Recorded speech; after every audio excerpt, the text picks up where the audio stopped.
Ici, à la Maison de la Paix à Genève, le Centre pour le contrôle démocratique des forces armées, DECAF, a organisé dans l'auditorium Yvan Pictet une conférence sur le thème des femmes, de la paix et de la sécurité. Cette année marque le 15e anniversaire de l'adoption par le Conseil de sécurité des Nations Unies de sa résolution sur les femmes, la paix et la sécurité. La Suisse et la communauté internationale, à Genève en particulier, ont contribué de manière unique à l'égalité des genres dans ce domaine. Cette conférence a permis d'explorer les nouvelles approches et stratégies permettant d'avancer et à examiner les problématiques liées aux femmes, à la paix et à la sécurité. De nombreux exemples montrent que lorsque les femmes sont incluses, les processus de paix jouissent de plus grandes chances de succès. La Bosnie-Herzégovine en est un exemple positif. Je suis fier que nous ayons réussi à établir le premier réseau informel pour des femmes originaires de 26 villages et la plupart d'entre elles reconnaissent la valeur de notre travail, mais elles reconnaissent également leur pouvoir, qu'elles peuvent avoir une influence concrète afin d'avoir une meilleure vie en Bosnie-Herzégovine. Cependant, de nombreux obstacles subsistent et empêchent les femmes de participer aux divers processus de paix. De nombreux États, ainsi que leurs institutions dans le domaine de la justice ou de la sécurité, échouent à garantir la sécurité requise à de nombreuses femmes ainsi que de nombreux hommes.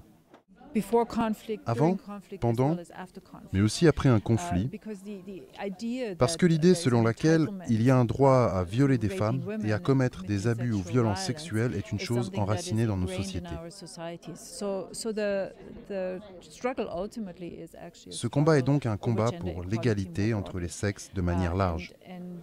L'espoir est que si l'égalité entre les sexes est appliquée dans de nombreux pays, les abus et violences à caractère sexuel deviendront progressivement impensables.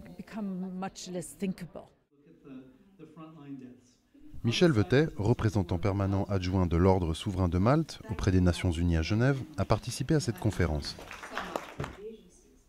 Pour Michel Vetet, la protection des femmes est un enjeu ainsi qu'un souci majeur et pense qu'il est temps de passer des paroles aux actes. Alors, nous faisons deux choses. Je dirais, au niveau local, par nos ambassadeurs, je dirais par exemple en République démocratique du Congo, mais par nos ambassadeurs qui soutiennent des organisations locales et qui, elles, vont aider ces femmes victimes de violences sexuelles.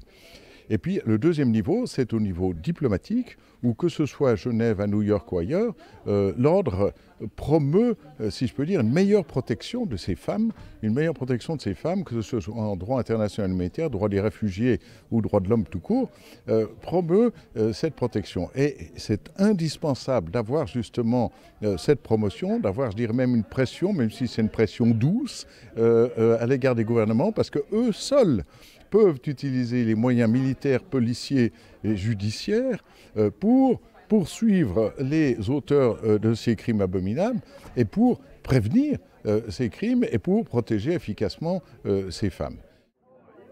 Un des objectifs importants de cette conférence était de promouvoir les bonnes pratiques en matière d'égalité des genres dans le domaine de la paix et de la sécurité, puis de transmettre un message au Conseil de sécurité des Nations Unies à New York.